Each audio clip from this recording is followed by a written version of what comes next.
Apakah Baraya termasuk orang yang percaya bahwa Wali Songo itu adalah nyata? Baraya mau percaya mau tidak, sebenarnya ada sekelompok orang di dunia modern yang tidak mempercaya eksistensi mereka, atau setidaknya meragukan keberadaan mereka di dunia nyata, di dunia historis. Bagaimana ceritanya, misalkan ada orang digambarkan ngetem selama bertahun-tahun di pinggir sungai tanpa makan dan minum, dan mereka bisa bertahan hidup di sana. Bagaimana ceritanya ada orang yang bisa terbang melayang, ada orang yang berdiri di atas air, ada orang yang hal-hal yang semacam itu, yang melakukan pengobatan-pengobatan yang sangat luar biasa di zaman dulu dengan peralatan yang sangat sederhana. Itu adalah cerita-cerita yang tidak mungkin bisa diterima dalam kajian ilmiah. Itu tidak mungkin diterima dengan nalar logika. Kenapa cerita-cerita seperti itu masih dianggap sebagai sesuatu yang nyata? Nah, bahkan ada satu buku ensiklopedia Islam yang sama sekali tidak mencantumkan Wali Songo, yang menunjukkan bahwa editornya jelas tidak percaya tentang keberadaan Wali Songo. Kalau kita mau jujur dan dengan menggunakan pendekatan yang lebih saintifik, maka kita harus akui bahwa cerita-cerita yang berhubungan dengan Wali Songo itu adalah cerita yang tidak benar, hoax, hanya sekedar legenda, atau setidak-tidaknya dia tidak mungkin diterima dalam nalar akademis. Termasuk juga lukisan-lukisan yang kita ketahui yang populer terkait dengan Wali Songo itu tidak mungkin dibuat di eranya, tidak mungkin ditulis, tidak mungkin digambarkan oleh seseorang yang pernah bertemu dengan mereka. Itu adalah lukisan-lukisan orang kontemporer dari seniman-seniman baru yang kita tidak pernah mengetahui siapa dia dan apa sebenarnya profesinya. Jadi itu jelas hoax. Termasuk juga apakah jumlahnya memang 9 seperti namanya Wali Songo, itu juga tidak benar. Wali ada banyak, kalaupun memang benar adanya. Dan Wali Songo itu sebenarnya adalah sebuah upaya manusia di masa lampau untuk mengaitkan cerita-cerita manusia-manusia yang menyebarkan ajaran agama Islam dengan satu konsepsi dalam bukunya Futuhatul Makkiyah karya Ibnu Arabi. Di sana dijelaskan bahwa wali itu ada 9 jenis, dan karena wali itu ada 9 jenis, maka orang-orang yang menyebarkan agama Islam yang dianggap sakral itu harus berjumlah 9 orang, walaupun kita tidak memiliki peluang untuk menyebut bahwa mereka benar-benar 9 orang. Adapun misalkan cerita-cerita yang menyebut bahwa kekhalifahan Turki atau kesultanan Turki memang pernah menyebar satu dewan mubalik Islam yang terdiri dari 9 orang yang menyebar ke seluruh dunia, dan seterusnya dan seterusnya, dan satu diantaranya itu adalah Maulana Malik Ibrahim yang kemudian membuat organisasi Wali Songo di Indonesia. Itu juga adalah cerita yang tidak benar. Cerita itu biasanya disebutkan referensinya adalah karya Ibnu Battutah berjudul Kanzul Hum, maka itu tidak bisa diterima karena itu adalah sebuah kitab yang tidak memiliki nilai historis apapun. Ibnu Battutahnya nyata, tetapi dia tidak pernah membuat tulisan atau buku yang semacam itu.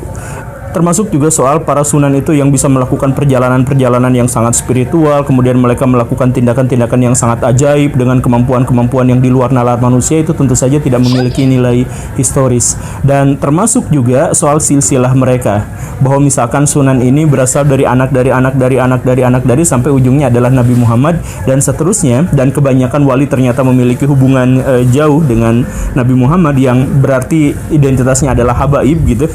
Itu juga sebenarnya adalah silsilah yang tidak bisa dipertanggungjawabkan. Satu hal yang harus kita garis bawahi Baraya, bahwa di Nusantara kuno, termasuk juga masyarakat kuno di seluruh dunia, kalau mereka muslim dan mereka bertemu dengan sosok yang sangat luar biasa, mereka cintai, mereka hargai, maka mereka biasanya akan membubuhkan silsilah palsu yang dikaitkan dengan Nabi Muhammad.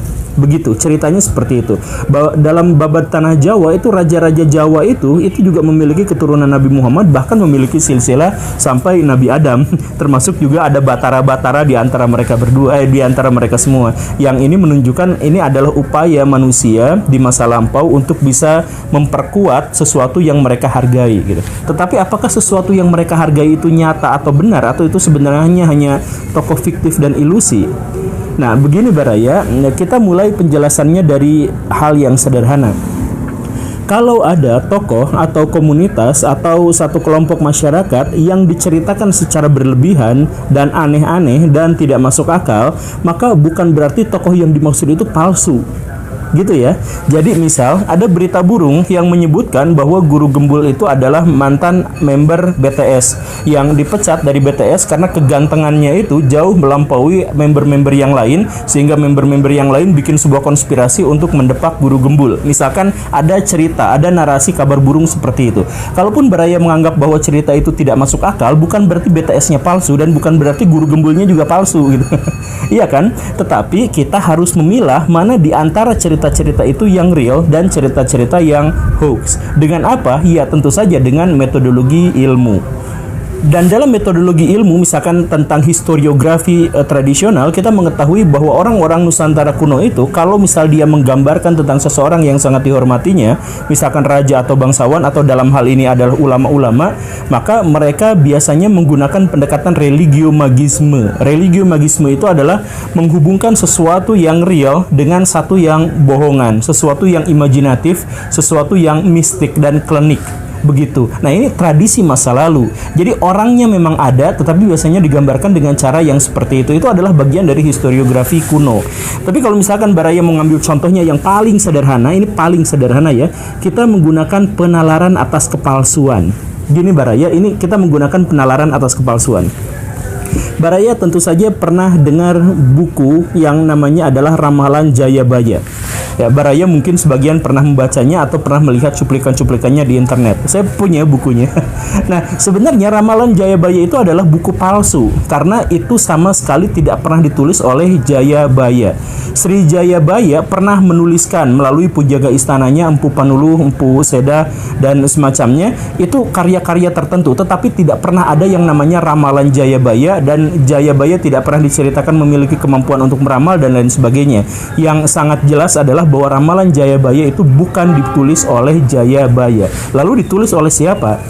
Para ilmuwan kemudian mengidentifikasi dan akhirnya mengetahui bahwa kitab Ramalan Jayabaya itu sebenarnya adalah kitab Asror, karya Sunan Giri Lapen atau Sunan Giri ketiga, yang berusaha mengajarkan moral kepada masyarakat pada waktu itu dengan cara-cara yang mungkin bisa mempengaruhi masyarakat, bisa mempercayai audiensnya. Maka misalkan ceritanya itu adalah di masa depan Pulau Jawa akan dihancurkan oleh orang berkulit putih yang begini.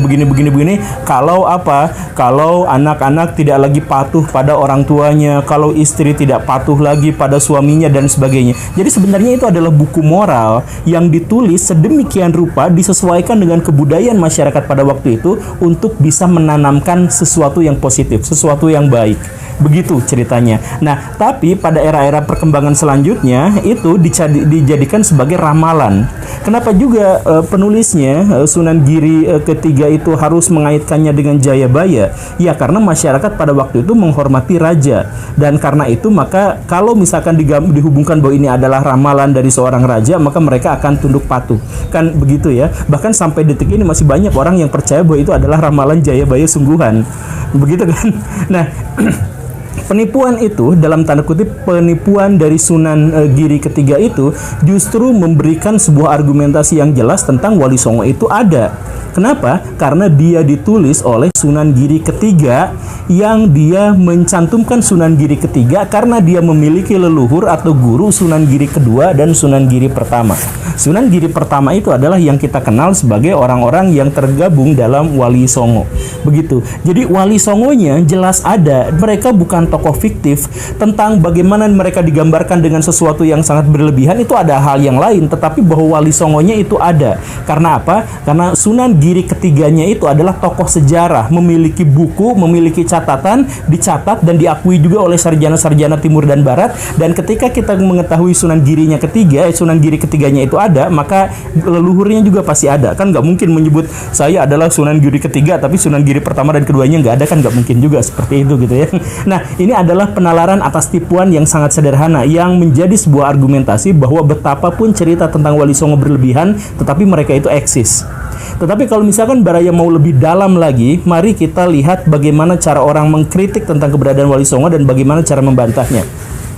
Dalam sebuah narasi tentang Wali Songo itu digambarkan, misalkan dalam Babad Gresik gitu ya, atau Kronik Banten, itu digambarkan bahwa Wali Songo itu memiliki leluhur.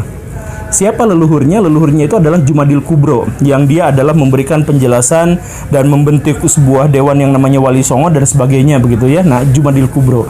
Para pengkritik tentang Wali Songo itu mengatakan bahwa Jumadil Kubro itu adalah tokoh fiktif. Dari mana kita mengetahui bahwa itu adalah tokoh fiktif? Jelas dari namanya. Namanya itu ngarang banget. Pertama, namanya adalah Jumadil Kubro. Tidak ada orang Arab atau orang yang terpengaruh dalam tradisi Arab yang memberi nama Jumadil, karena itu adalah nama bulan, bukan nama seseorang, dan tidak mungkin disematkan pada seseorang. Itu yang pertama, sehingga Jumadil Kubro itu nampaknya adalah orang yang salah. Kemudian yang kedua, namanya itu Kubro. Kubro itu kan artinya maha besar. Tidak mungkin ada muslim, apalagi ulama, yang namanya adalah Al-Kubro. Karena itu adalah nama Tuhan, dan orang-orang muslim apalagi ulama mengetahui bahwa namanya itu tidak boleh sama dengan nama Tuhan. Misalkan Latif, nggak boleh nama Latif itu nggak boleh, kecuali kalau namanya adalah Abdul Latif, hamba dari Tuhan, itu boleh. Kalau namanya sama dengan nama Tuhan, itu adalah pelanggaran dalam agama Islam. Kalau dia memang benar-benar ulama dan katakanlah dibuatkan namanya oleh orang tua yang tidak kenal nama agama Islam, maka dia pasti akan menggantinya di masa berikutnya, sehingga namanya tidak mungkin Kubro gitu kan. Kemudian yang ketiga adalah nama Jumadil Kubro itu disematkan pada seorang laki-laki, padahal Al-Kubro itu dalam tata bahasa Arab itu menunjukkan dia perempuan. Kan kalau laki-laki, jadi dalam bahasa Arab itu bahasa-bahasa atau istilah-istilah itu disematkan kepada laki-laki dan perempuan dengan cara yang berbeda. Misalkan nama Akbar itu untuk jiwa maskulin, nama Al-Kubro itu untuk jiwa feminin, untuk perempuan.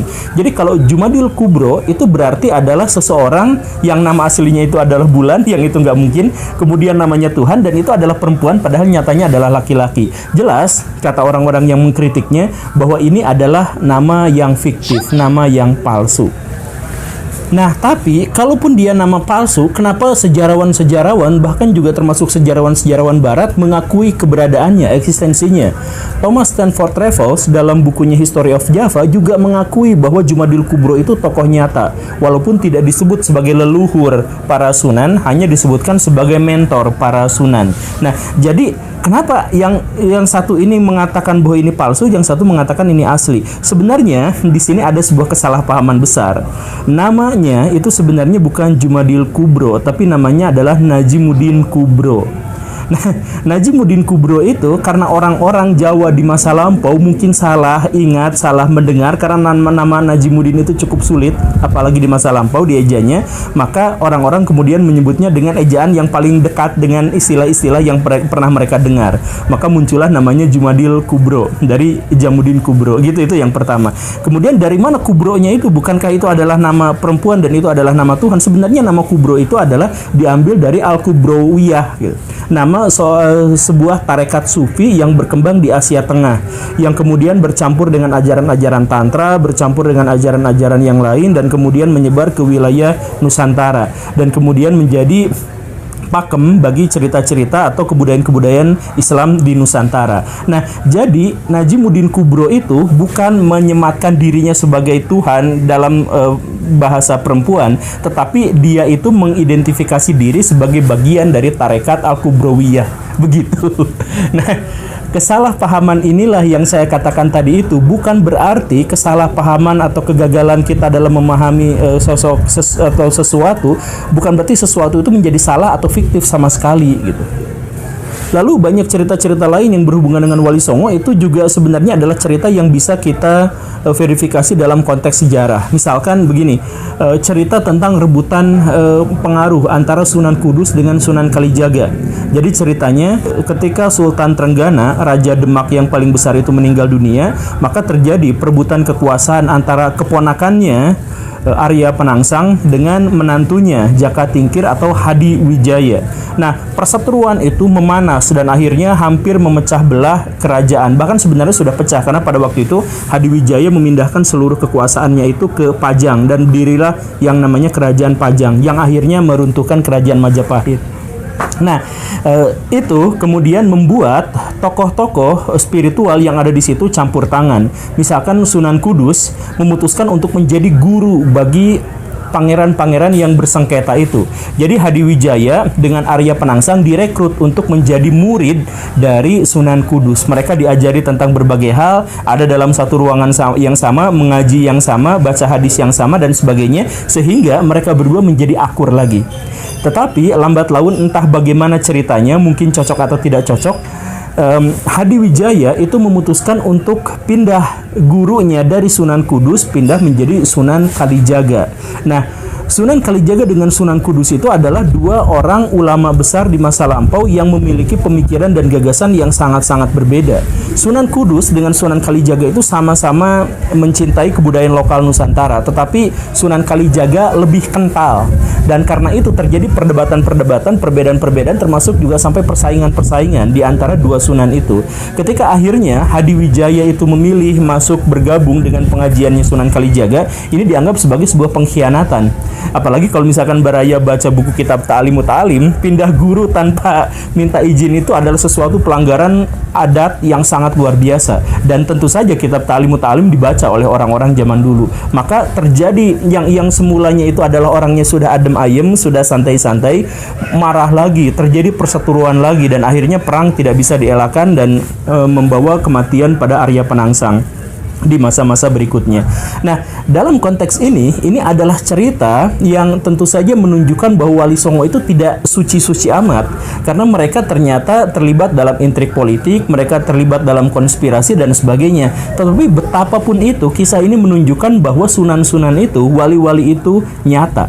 Itu ada dalam sejarah Demak, itu ada dalam cerita-cerita bagaimana ceritanya orang-orang suci dalam dunia Islam itu bersaing secara politik, begitu kan? Nah, terus ada juga yang mengatakan bahwa itu sumbernya dari mana. Saya katakan sumbernya hampir semua babad yang berhubungan dengan cerita itu pasti meriwayatkannya. Tapi yang paling utama kita harus melihat babad Tanah Jawa. Kemudian ada juga yang mengkritik bahwa Babad Tanah Jawa itu adalah sebuah buku yang tidak bisa diterima secara historis, tidak memiliki nilai historis. Pertama, karena ditulisnya jauh sesudah kejadian itu. Kemudian yang kedua, di dalam ceritanya itu terlalu banyak hal mistik. Seperti yang tadi itu. Misalkan Raja-Raja Jawa itu adalah keturunan dari Batara yang ujungnya adalah Nabi Adam, yang itu semua tidak mungkin bisa dikonfrontir dalam metodologi sejarah.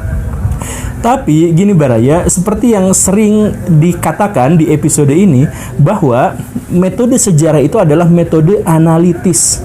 Jadi kalau ada satu bagian buku yang kemudian dikatakan hoax, bukan seluruh bukunya dikatakan hoax, tapi didetailkan kata per kata, kalimat per kalimat, paragraf per paragraf, itu dilakukan verifikasi eksternal dan internal di sana, sehingga kita bisa memilah mana karya yang benar-benar nyata dan mana karya yang merupakan tambahan-tambahan.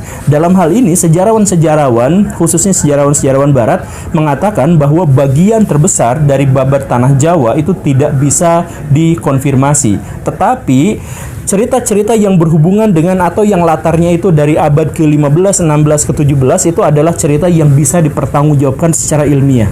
Begitu. Nah, dalam hal ini maka cerita-cerita tentang perwalian itu dan cerita-cerita bagaimana mereka bisa berintrik dalam dunia politik itu adalah cerita yang bisa diverifikasi.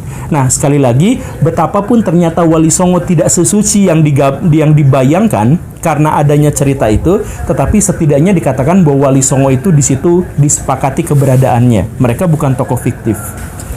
Kita sebenarnya punya lebih banyak PR untuk bisa menjelaskan apakah Wali Songo itu nyata atau fiktif, termasuk bagaimana silsilah mereka, benar atau salahnya dan sebagainya. Ya tentu saja, tetapi tentu saja video ini terbatas waktunya, durasinya, karena Baraya tidak akan mau nonton terlalu panjang. Mungkin kapan-kapan kita akan bahas di segmen-segmen yang lain. Tetapi di episode ini saya hanya ingin menegaskan satu hal dalam metodologi ilmu atau metodologi sejarah lah dalam hal ini ya, bahwa metodologinya itu adalah analisis. Maksud analisis itu adalah kita memecah-mecah fakta, kita memecah-mecah data. Jadi kalau ada sebuah data yang itu tidak masuk akal, bukan berarti seluruh data itu dianggap sebagai sesuatu yang tidak masuk akal. Kita pecah-pecah, karena bagaimanapun di antara cerita-cerita yang paling tidak logis sekalipun, kalau itu berasal dari masa lalu, itu adalah menggambarkan tentang sesuatu yang mungkin saja bisa dipercaya. Kalau misalkan ada cerita tentang Nyi Roro Kidul yang itu sama sekali nggak bisa masuk akal, atau cerita misalkan Timun Mas gitu, yang ada anak kecil yang keturunan dari buta apa dan sebagainya, itu itu memang tidak dipercaya, tapi sejarawan menjadikan itu sebagai referensi. Untuk apa? Untuk memahami folklore dan budaya masyarakat masa lampau. Karena di situ tetap ada nilai historisnya kalau kita menggunakan pendekatan yang lebih analitis. Ada 4 hipotesis yang kita kenal tentang asal-usul wayang. Yang pertama menyebut bahwa wayang itu berasal dari India. Ada yang menyebut bahwa itu adalah hasil akulturasi antara India dan Jawa. Ada yang mengatakan itu sepenuhnya berasal dari Cina, dan ada yang mengatakan bahwa itu sepenuhnya berasal dari Jawa.